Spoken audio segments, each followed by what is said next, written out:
Jam আছে দেখছি যে এক চারিদিক ঘুরে দিয়েছে এদিকে, ওই জন্য এখানটা অ্যাপ্রোচটা এরকম হয়ে গেছে। চারিদিকে পুরো ট্রাক আর এখানটা পুরো রেড হয়ে আছে। যাতা জ্যাম, সামনে জায়গাটা দেখো না কিরকম হয়ে আছে। যা সাসারাম টোল প্লাজার আগে ট্র্যাক্টর, ট্রাক, অটো, বাইক, টোটো যা যা আছে সব আছে এখানে। এই দেখো এখানেও অ্যাক্সিডেন্ট হয়েছে, রাস্তার অবস্থা কিন্তু খুবই খারাপ, সব দিকে এরকম হয়েছে অনেকগুলো। কেন কি জানি, এটা হয় হিলি না, হিলি জায়গা। জানি না ভাই, এসব জিনিস ওয়েস্ট বেঙ্গলেই হয়, সিরিয়াসলি বলছি। 5টা স্টেট ঘুরে এলাম, এবং ফালতু সিস্টেম কোনো স্টেটে নেই। এই জায়গাটা রাস্তা ছাড়া আর কি বোঝা যাচ্ছে, দেখো মানে রাস্তাটা কি বোঝা যাচ্ছে, শুধু এই সামনে লরিটা বাদে।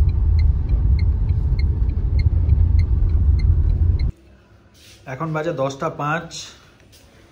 আমরা আজকে বেনারস থেকে চেক আউট করছি, অ্যান্ড অবশেষে আবার বাড়ির দিকে এগোতে হচ্ছে, যদিও একটু ইচ্ছা করছে না। মমিতা এখানে রেডি হয়ে গেছে, মুড অফ, বাড়ি যেতে ইচ্ছা নেই। 10টা বেরোনোর টার্গেট ছিল, 10টা 5 হয়েছে। তো আর একটু আগে বেরোতে পারলে এটাই সুবিধা হতো যে বেনারসের জ্যামটা অ্যাভয়েড করে দিত। কিন্তু আমরা চাইছিলাম ভালো করে ঘুমিয়ে বেরোবো, কারণ অনেকটা লম্বা জার্নি, 14-15 ঘন্টার জার্নি। আলটিমেটলি কতক্ষণে কমপ্লিট করতে পারি সেটা তো তোমাদের সাথে শেয়ার করব, আর রুট ডিটেলস সব শেয়ার করবো। আজকে আমরা একদম রিল্যাক্স ভাবে আস্তে আস্তে যাবো, অত তাড়াই নেই। হ্যাঁ, বাট মোটামুটি রুট ডিটেলস, রুট কন্ডিশনস আর কতক্ষণ কি লাগলো না লাগলো সেগুলো সব ব্লগটা দেখতে থাকো, সেটাতে সব ইনফরমেশন পেয়ে যাবে। সময় এখন 10টা 10। তো এখন আমরা আমাদের জার্নিটা স্টার্ট করতে চলেছি। 10টায় স্টার্ট করার ইচ্ছা ছিল, 10টা 10-এ স্টার্ট হচ্ছে। তো যাই হোক, let's start the journey. Har Har Mahadev. Har Har Mahadev. সকালে দেখা যাক কত কি ট্রাফিক সিচুয়েশন আছে না আছে। আর একটা ব্যাপার হচ্ছে যে আমার পেট্রোল খুব একটা নেই গাড়িতে, তো ফার্স্টেই পেট্রোল ভরাতে হবে। তো সেটা হাইওয়েতে উঠে তারপর ভরাবো।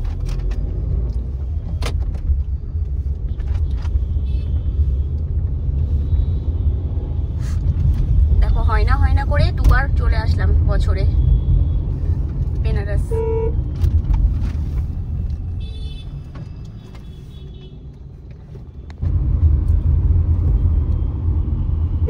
10টা 27 বাজে। আমরা প্রপার একদম বেনারসের মধ্যে দিয়ে যেখান দিয়ে ঢুকেছিলাম সেখান দিয়ে বেরোচ্ছি।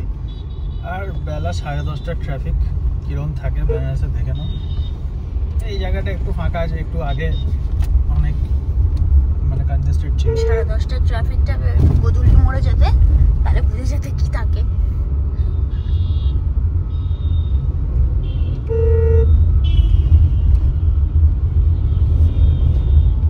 এখন কোথায় মানে কোথায় অবধি যেতে হবে পেট্রোল ভরতে? এই সামনে থেকে আমরা হাইওয়েতে উঠে যাবো। হাইওয়ে না হলে তো পেট্রোল পাম্প পাওয়া যাবে না। সামনে দিয়ে র্যাম্প আছে, হাইওয়েতে উঠে যাওয়ার। এখানটা দিয়ে আমরা ঢুকেছিলাম আগের দিন। সামনে বাদিক দিয়ে আমরা হাইওয়েতে এক্সিটটা বাদিকে আছে।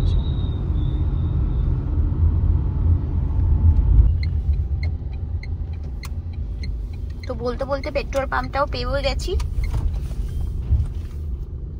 তো ফুয়েল ভরিয়ে নেব, দেন ভালো করে জার্নি শুরু করব।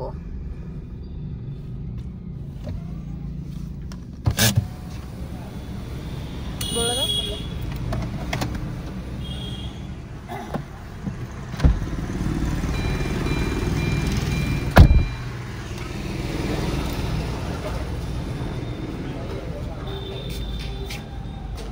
আছে 4000 से नीचे ऑटो कार्ड नहीं होने से ना रोक दीजिएगा, तो क्रेडिट कार्ड में ना उसका वो नहीं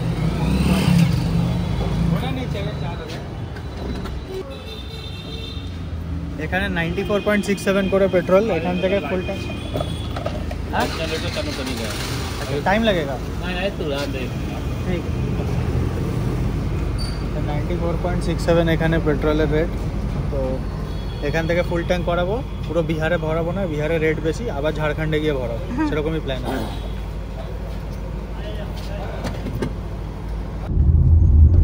আমাদের আজকের জার্নির ফার্স্ট টোল। এখানে একটু জ্যাম আছে দেখছি যে এক চারিদিক ঘুরে দিয়েছে এদিকে, ওই জন্য এখানটা অ্যাপ্রোচটা এরকম হয়ে গেছে। ট্রাকের অনেক ভিড় আছে ভাই রাস্তায় আজকে। হ্যাঁ, এই লাইনটা অনেক মানে এই হাইওয়েটা অনেক বিজি হাইওয়ে, তো সেই জন্য এখানে ট্রাফিকটা অন্যান্য এমপির দিক থেকে অনেক বেশি।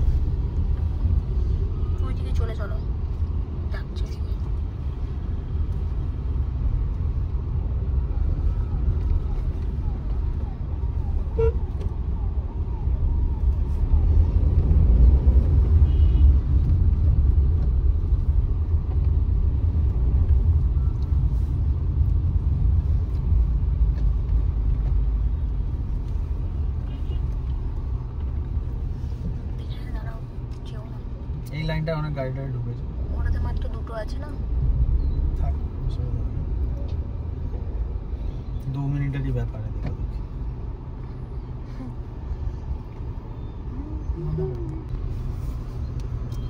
এই আমরা ইউপি বিহার বর্ডারে আছি, জাস্ট টোলটা ক্রস করেই। এখানে কিছু চেকিং ফেকিং হওয়ার তো কথা না, দেখা যাক। চেকিং কিছু হচ্ছে না, জায়গাটা একদম ন্যারো। এটা বর্ডার না, এটাতে একটু বাকি অনেক কিছু তো বুঝতেই পারলাম না স্টেট বর্ডার বলে। না, সব স্টেট বর্ডারই মোটামুটি বুঝেছিলাম, ঝাড়খণ্ড ছত্তিশগড় গুলো বুঝতে পারি। লাস্ট টাইম যখন আমরা কলকাতা বেনারস স্ট্রেচ করেছিলাম, বিহারের রাস্তা একদমই জঘন্য বলেছিলাম, কিন্তু এই স্ট্রেচটা দেখো বিহারের অনেক সুন্দর। আমরা NH-19 এর ওপর আছি, অনেক চড়া, পুরো 6 লেন। এদিকটা 3 লেন, ওদিকটা অতটা মনে হচ্ছে না। উপরটা কি সুন্দর লাগে না? হ্যাঁ, উপরটা কিসের ব্রিজ আমি জানি না। দেখো এখানে আরামসে ক্রুজিং স্পিড 101 মেনটেন করে চলছি আমি। আর সেবারে অনেক ডাইভারশন বেশি ছিল, এবারে কিন্তু ডাইভারশনগুলো কমে গেছে। মানে যে ওভারব্রিজগুলো তৈরি হচ্ছিল, ফ্লাইওভারগুলো হাইওয়ের ওপর, সেগুলো অনেক করে কমপ্লিট হয়ে গেছে। এরকম এই সামনে আরেকটা আসছে। লাস্ট টাইম যখন এসেছিলাম তখন এগুলো সব আন্ডার কনস্ট্রাকশন ছিল, কিন্তু এখন কিন্তু এগুলো তৈরি হয়ে গেছে। তো সুতরাং এইবারের কন্ডিশনটা এখনো পর্যন্ত আগের থেকে বেটার। এবার ওই দিকে আরো কি সিচুয়েশন সেটা জানি না। সাসারাম টোল প্লাজা ক্রস করেছি, এখন পুরো এখানে ভাসার মাছি এখানে ওই কনস্ট্রাকশনের কাজ চলছে সামনে বলে এখানটা জ্যাম হয়ে আছে, প্রচন্ড জ্যাম। সামনে কিছু দেখাই যাচ্ছে না, চারিদিকে ট্রাক আর এখানটা পুরো রেড হয়ে আছে।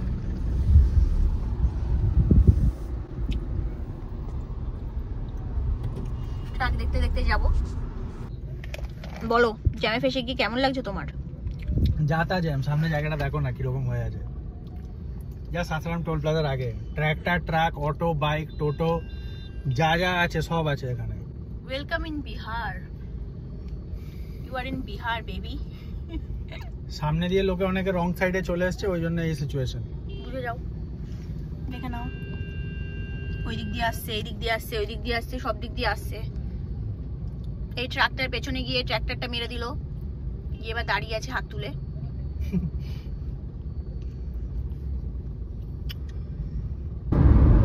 আমরা প্রায় 250 কিলোমিটার চলে এসেছি বেনারস থেকে, আর 5 ঘন্টা হয়ে গেছে ড্রাইভ করছি। এখন 3:10 বাজে। বিহারের মধ্যেই আছি। বিহারের রাস্তাঘাট মানে কোয়ালিটিটা আগের থেকে অনেক বেটার হয়েছে, কিন্তু বিহারে এমনিতে রাস্তায় কন্ডিশন খুব বেশি, সব অটো টোটো, এমনি লোকজন খুব তাড়াতাড়ি এক একটা। ওখানে টাউন আছে, বেশি স্পিড মেনটেন করা যায় না, তাই অনেক স্লোই চলছে, প্রোগ্রেসটা অনেক স্লো। এখন আমরা ঝাড়খণ্ড বর্ডারের দিকে এগিয়ে যাচ্ছি। এই জায়গাটা রাস্তাটা দেখো, অনেক দিন পর আবার যেহেতু ঝাড়খণ্ড অ্যাপ্রোচ করছে, ওই জন্য আবার এরকম রাস্তা, দারুণ রাস্তা। এই জায়গাটাতে একটু টাইম মেকআপ করার ইচ্ছা আছে। আর বিহারের প্রত্যেকটা টোল গেটে এত কনজেশন, আর অর্ধেক কাজ করে না, খুবই বাজে। এখন আমাদের বাড়ি যাওয়ার টাইম থাকে যে 12:49। লাস্ট অব্দি কটায় পৌঁছাবো জানি না। একটা জায়গায় লাঞ্চ করতে দাঁড়িয়েছিলাম, এমনি রাস্তার সাইডের হোটেলে, খুব একটা অত ভালো ছিল না, তো ওখানে আধ ঘন্টা 40 মিনিট মতো ওখানে আমরা দাঁড়িয়েছিলাম।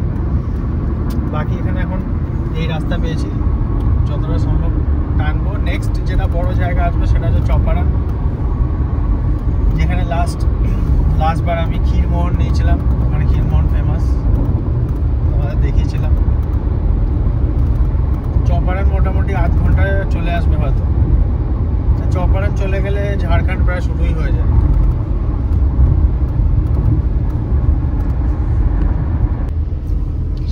এইদিকে ভীষণ জ্যাম লেগে গেছে ওই পারে, কারণ ওখানে একটা অ্যাক্সিডেন্ট মনে হয় হয়েছে। মানে আমি প্রথম থেকে তুলতে পারিনি, অনেক রাস্তা এখানটা পুরো রেড হয়ে আছে।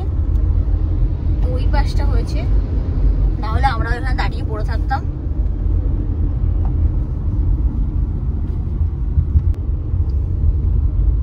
এখন গাড়িগুলো আবার ওই রাস্তা থেকে এইদিকে ঢুকে গেছে। তো আমি আশা করছি যে আগে বেরিয়ে গেছি বলে আমরা আর আটকাবো না, কিন্তু বলা যাচ্ছে না। না, আর আটকানোর কথা না, এবার চলে যাবো।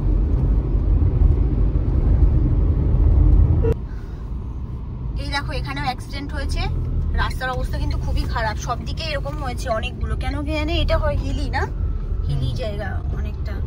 কি অবস্থা, আমি এরকম ট্রাক পড়ে থাকতে কখনোই দেখিনি, ডেঞ্জারাস ব্যাপার। তো এই দিকটাতেও এখন অবস্থা খারাপ, পেছনে তো পুরো জ্যাম লেগে গেছিল। এই দেখো এই দিক থেকে এখন সব আবার এইদিকে বাইপাস হচ্ছে, কেন কি জানে।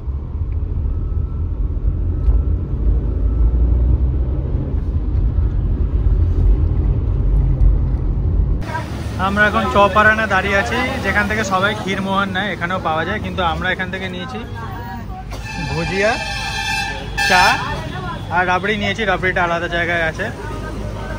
এখন বাজে 4টে, লাঞ্চটা এত বাজে ছিল, তারপরে এখানে দাঁড়িয়ে একটুখানি রিফ্রেশমেন্ট নিয়ে নিচ্ছি, এরপরে অত দাঁড়াবো না, এরপর বাড়ির দিকে টানবো। এটা আমি এখনো খাইনি। আবার আমরা জ্যামে আটকে গেছি। আজকে জার্নিটা একদমই স্মুথ নয়, প্রচন্ড জ্যামে আটকাচ্ছি বারংবার। আসার দিন যতটাই সুন্দর গেছিলাম, যাওয়ার দিন ততটা ভালো যাচ্ছি না।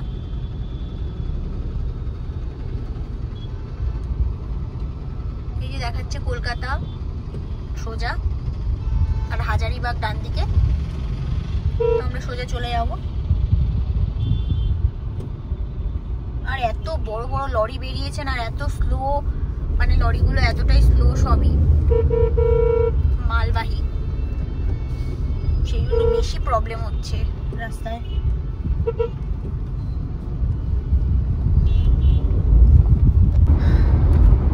ফাইনালি একটু ফাঁকা স্টেজ পেয়েছি।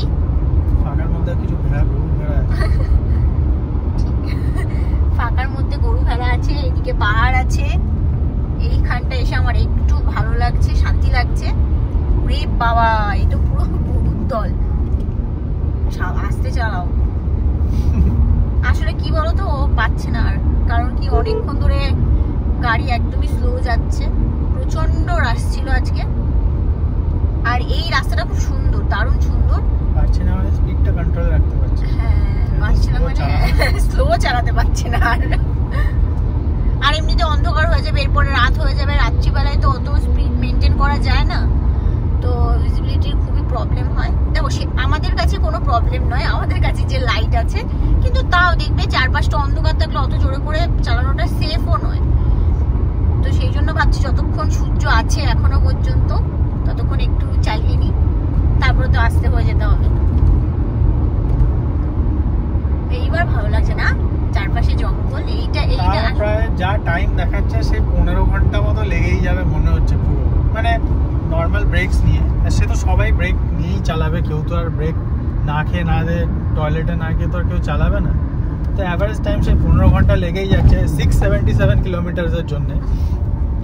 সেমই আমি প্রথম দিন যে ব্লগটা দিয়েছিলাম অম্বিকাপুরে, প্রথম দিন আমরা যে অম্বিকাপুর অব্দি কভার করেছিলাম, সেটার লিঙ্ক আমি ওপরে দিয়ে দিচ্ছি। সেখানে 700-র ওপর কিলোমিটার ছিল, 720 কিলোমিটার ছিল। সেটা আমরা 13.5 ঘন্টাতে কমপ্লিট করেছিলাম, তাও 1 ঘন্টার জন্য আমরা ডিমনা লেক গেছিলাম। তারপরেও তা না হলে ওটা 12-12.5 ঘন্টাতে মানে আরামসে টেনে দেওয়া যেত, ইজিলি আমরা টানতে পারতাম। তো তার মানে বুঝতে পারছো যে দুটো রুটের মধ্যে ডিফারেন্সটা কি।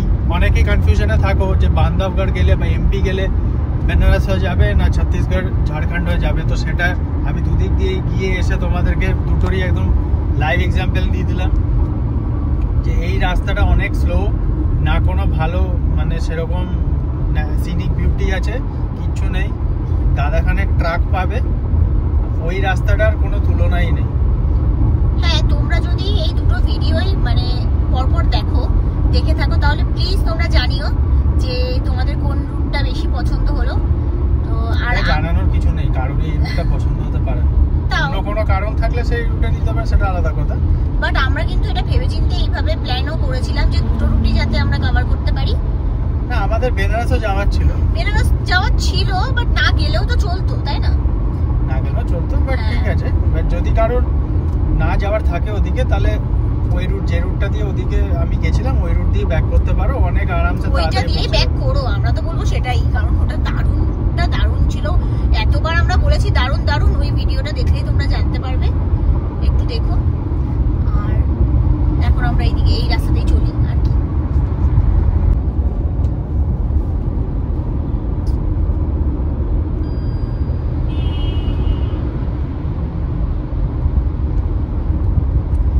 এখন এই 5:35 বাজে, আমরা তোপচাচির থেকে 35 কিলোমিটার মতো আগে আছি। বেনারস যখন আমি এর আগের বার এসেছিলাম কলকাতা থেকে, এই রাস্তা দিয়ে এসেছিলাম, তখন দিনের বেলা ছিল। এই রাস্তাটা এমনিতে খুব সুন্দর, দিনের বেলা 110 বসে আরামসে চালানো যায়, কিন্তু এখন রাত হলে অত জোরে চালানো যাচ্ছে না, 89-90-তে চালাতে হচ্ছে, আর হাই বিম জ্বালিয়ে চালাতে হচ্ছে। তার কারণ দেখো, লো বিম হলে এটা ভিজিবিলিটি, আর লাইট অফ করে দিলে, সরি এইটা লাইট অফ আছে এখন, তাতে এই ভিজিবিলিটি, আর এটা হচ্ছে হাই বিমের এই ভিজিবিলিটি, লো বিমের এই ভিজিবিলিটি। তো একটু হাই স্পিডে চালাতে গেলে হাই বিমটা মানে হাই বিমের ভিজিবিলিটিটা আমার দরকার, তাই জন্য আমি হাই বিম চালিয়ে চালাচ্ছি। কিছু কিছু জায়গায় এর থেকে আরও একদম ডার্ক আছে, পিচ ডার্ক। এখানে তো একটা দুটো সাইডে বাড়িঘর আছে, সেখানকার লাইট এসে পড়ছে।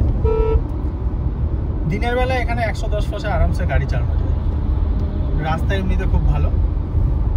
তা আমরা এখন বেনারস থেকে প্রায় 350 কিলোমিটার চলে এসেছি, আর টোটাল ডিস্টেন্সে 677 ছিল, তার মধ্যে বাকি আছে 335। তো আমরা হাফওয়ে মার্ক মতো আছি।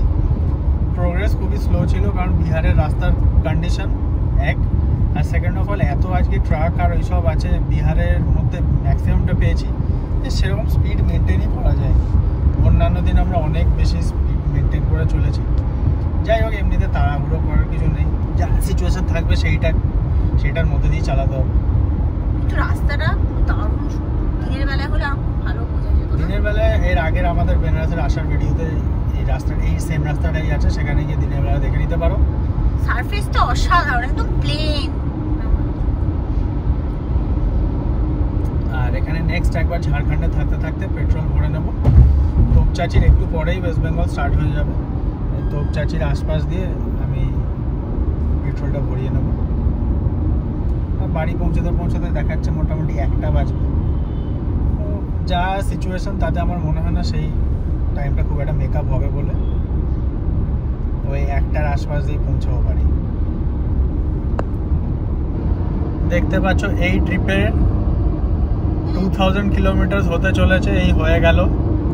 তো এটা আমাদের এখনো পর্যন্ত করা লংগেস্ট ট্রিপ, আর টোটাল গিয়ে 2200-র ওপরে যাবে, বাট এটা একটা মাইলস্টোন ছিল, তাই তোমার সাথে শেয়ার করলাম। আমরা এখন প্রায় ওয়েস্ট বেঙ্গল বর্ডারের কাছাকাছি পৌঁছে গেছি।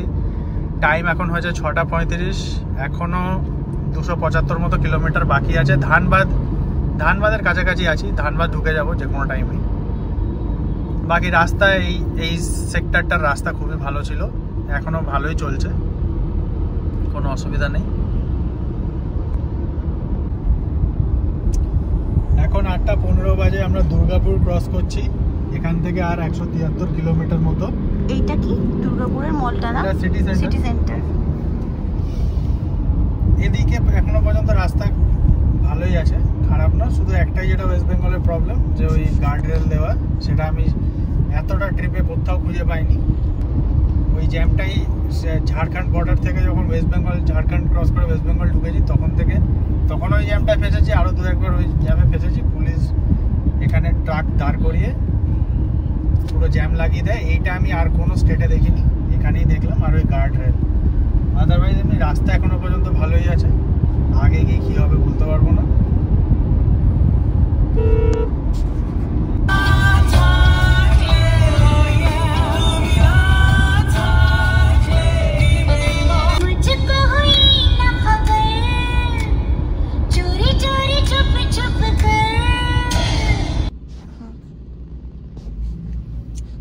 এখন আমরা NH-19-এর ওপরেই আছি, কিন্তু যাই না, পুরো ট্রাক ট্রাফিক হয়ে গেছে, একদম এরকম স্ট্যান্ড স্টিল টাইপের। যাই না ভাই, এসব জিনিস ওয়েস্ট বেঙ্গলেই হয়, সিরিয়াসলি বলছি। 5টা স্টেট ঘুরে এলাম, এরকম ফালতু সিস্টেম কোনো স্টেটে নেই, এইখানেই এসে হয়। আমি শুধু ভাবি যে আমরা এখানে থাকি, তাও আমরা জিনিসটা হ্যান্ডেল করছি। অন্যান্য স্টেটের ট্রাভেলার এখানে ঢোকার পর তাদের কি ইমপ্রেশন হয়, প্যাথেটিক।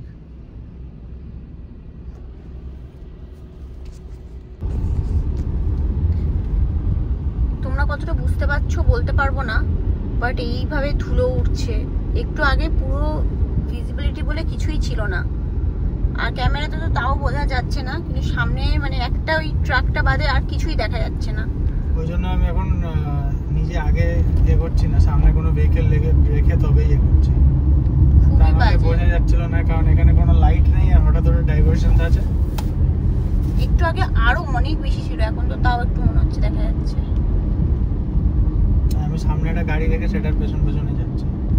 এই গাড়িটা, এটা হোক যেটা হোক।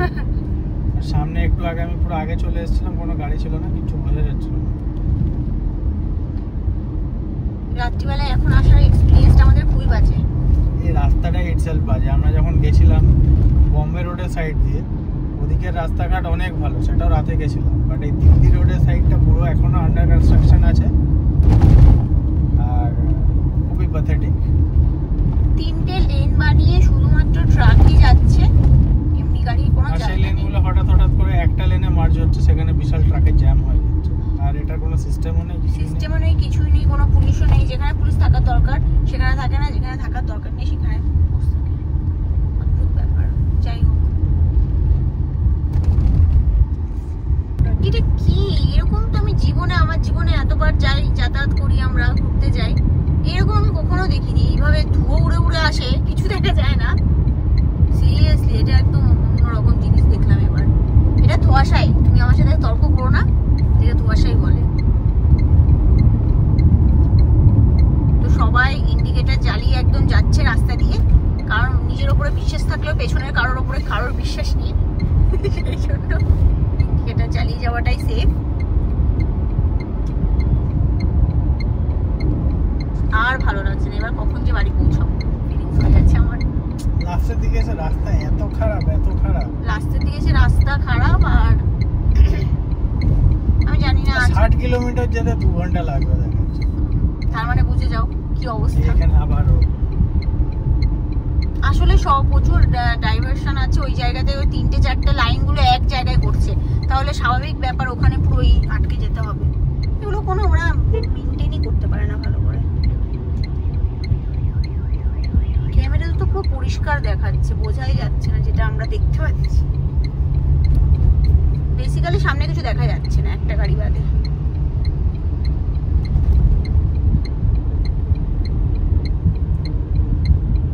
আমাদের কিন্তু ভালো দেখা। দূরে বাবা, এটা কি করছো? একদম দিও না।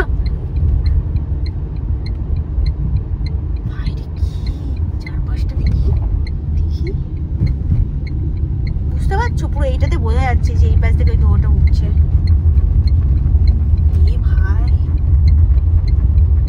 আর এই মুভিগুলোতে, ভূতের মুভিগুলোতে দেখাতো না, জঙ্গলের মধ্যে দিয়ে যাচ্ছে, পুরো ধোঁয়া হয়ে গেল, কিছু দেখা গেল না। সেম। আরে একবার আমরা বৃষ্টিতে এরকম হয় আমাদের, বছরে একবার এরকম হয়ে যায়, ভালোই আছে।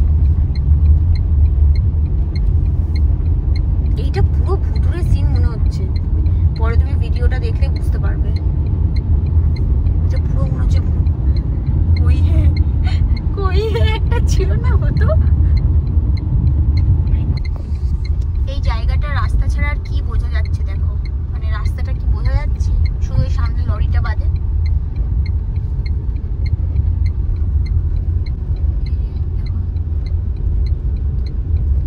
মানে বেশিরভাগ গাড়িগুলো পাশে একটা লাইনে গিয়ে দাঁড়িয়ে গেছিল, এইরকম অবস্থা। মানে আমাদের লাইফের এটা একটা অন্যরকম অভিজ্ঞতা। এইরকম অবস্থা, কিছুই দেখা যাচ্ছিল না। আবার আমাদের পাশ দিয়ে যাচ্ছে, কি পাবো? আমার কাছে ভালো ফগ লাইট আছে। এলো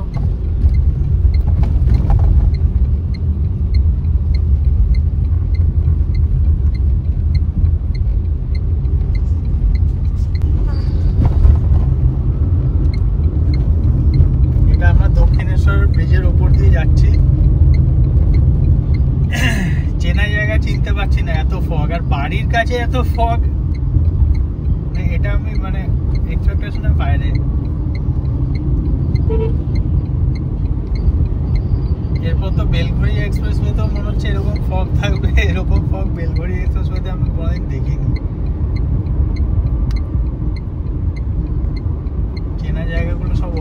কমফোর্টেবল লাগছে।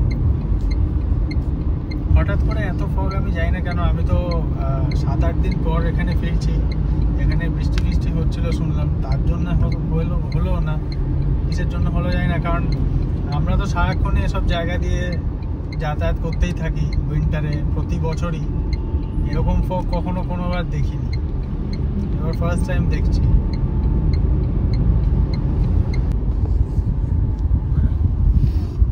এখন বাজে রাত 1টা, আমরা বাড়ি চলে এসেছি প্রায়। তো মোটামুটি 15 আওয়ার্সের একটু কম লাগলো, ওটা অনেকটাই কম লাগতে পারতো, কিন্তু ওই কুয়াশার জন্যে আর আমাদের মানে যত ট্রাফিক ছিল যা ছিল সব কিছুর জন্য অনেকটা স্লো মুভ করতে হয়েছে। এখানে কারা বার্থডে সেলিব্রেট করছে, পুলিশদের কারণ।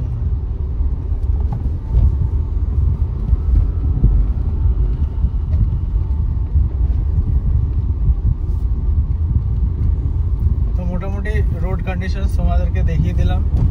ওয়েস্ট বেঙ্গলে ঢোকার পর বিহারের রোড কন্ডিশন তো বাজে ছিলই, ওয়েস্ট বেঙ্গলের রোড কন্ডিশন জঘন্যই। দু জায়গায় রাস্তার কাজ চলছে, তো 1 বছরের মধ্যে কাজ হয়ে গেলে অনেকটাই চেঞ্জ হয়ে যাবে সিচুয়েশন। তখন আমার মনে হয় তখন অ্যাটলিস্ট আরও 2 ঘন্টা কম লাগবে আসতে। অ্যারাউন্ড 700 কিলোমিটার চালাতে 13 ঘন্টা থেকে 14 ঘন্টা, 13 সাড়ে 13 ঘন্টাই লাগা উচিত। 15 আওয়ার্সটা বেশি লেগেছে বিভিন্ন রকম কারণে। সো ট্রিপ আমাদের ফাইনালি কমপ্লিট। তো আমাদের 8 days trip has finally come to an end. আর ট্রিপ রিলেটেড কিছু স্ট্যাটিস্টিক্স তোমাদেরকে দেখিয়ে দিই। টোটাল কিলোমিটার্স ট্রাভেলড হচ্ছে 2282। অ্যাভারেজ যেটা গাড়ি দিয়েছে দ্যাট ইজ অনবোর্ড শো করছে 16.6 বাই মাই ক্যালকুলেশনস। 15.5 to 16 এর ভেতর টোটাল মাইলেজ এসছে। টোটাল ফিউল কস্ট অ্যাপ্রক্সিমেটলি 14,000 এর কাছাকাছি এসছে ফর ট্রাভেলিং 2282 কিলোমিটার্স। তো ঠিক আছে, আমরা একটু অ্যাগ্রেসিভলি ড্রাইভ করি, মোটামুটি 90, 100, 110 এরকম ক্রুজিং করি, তো মাইলেজ একটু কম আসে। এটা যদি কেউ 6 গিয়ারে 80-তে ট্রাভেল করে তাহলে আরও অনেক বেটার মাইলেজ আসতে পারে। আই থিঙ্ক 17-18 মাইলেজ চলে আসতে পারে, বাট আমাদের একটু টাইম কম থাকে, তাড়াতাড়ি পৌঁছানোর থাকে, সেই জন্য আমরা একটু ফাস্ট ড্রাইভ করি। Otherwise overall very nice trip. তো মোটামুটিভাবে তোমাদেরকে ইম্পর্টেন্ট যে টিপসগুলো আমি দিয়ে দিচ্ছি সেটা হচ্ছে, যদি বান্ধবগড় যাওয়ার থাকে ঝাড়খণ্ড ছত্তিশগড়ের রুট দিয়ে যাওয়া বেটার, রাস্তা খুবই ভালো। আর যদি সাফারিতে বাঘ দেখার থাকে তাহলে সামারে যাওয়া বেটার। অ্যান্ড সব কটা জোনেই অ্যাটলিস্ট একটা করে সাফারি মিনিমাম বুক করা উচিত। আর যদি এনথুসিয়াস্টিক হও ওয়াইল্ড লাইফের ব্যাপারে তাহলে প্রত্যেকটা জোনেই অ্যাটলিস্ট মানে মর্নিং ইভিনিং দুটো করে সাফারি, মানে 3 days-এ 6টা সাফারি বুক করলে কিন্তু খুব ভালো এক্সপিরিয়েন্স নিয়ে আসতে পারবে। আমি এইবারে জাস্ট 2টোই সাফারি বুক করেছিলাম বিকজ আমি এই ব্যাপারে অত এক্সপিরিয়েন্স ছিলাম না, বাট যদি 6টা সাফারি নাও তো অনেক ভালো এক্সপিরিয়েন্স নিয়ে আসতে পারবে। তো নেক্সট টাইম আমি যখন যাব আমি তো ডেফিনেটলি তাই করব। অ্যান্ড যদি আমার মতো বেনারস ঘুরে আসার থাকে তাহলেই ওই রুটটা দিয়ে এসো, আদারওয়াইজ যে রুট দিয়ে যাচ্ছ ওই রুট দিয়ে ফেরাটাই অনেক better currently, at least for the next, মানে আমি যা দেখে এসেছি ফর দ্য নেক্সট 12 months তো এই রাস্তা মানে কনস্ট্রাকশনের যা কাজ চলছে অবস্থা খারাপ করে দেবে। অ্যান্ড তোমার কিরকম লাগলো ওভারঅল ট্রিপ? আমার ট্রিপটা বলতে গেলে অসাধারণ এক্সপিরিয়েন্স। এতদিন পাহাড় করে পাহাড়ের প্রতি তো ভালোবাসা ছিলই, তো এখন আমার ভালোবাসাটা দুদিকে ডিভাইড হয়ে গেল। পাহাড় আর জঙ্গল দুটোই আমার দারুণ লেগেছে। আমার ফাঁকা জায়গা, আমি মানে এটা রিয়েলাইজ করেছি ফাঁকা জায়গা বেশি পছন্দ করি। পাহাড়ে যখন ফাঁকা মানে যখন অফ সিজনে যাই যেটা ফিল করেছিলাম, যেটার প্রতি ভালোবাসাটা হয়েছিল সেটা যখনই আমি মানে ভরা সিজনে যাই, যখন সবাই যায় তখন একদমই ভালো লাগেনি। উল্টো এখানে এমপি যে এত সুন্দর, আর যে স্টেটগুলো আমরা টোটালি মানে ক্রস করেছি সবগুলো স্টেটের মধ্যে আমার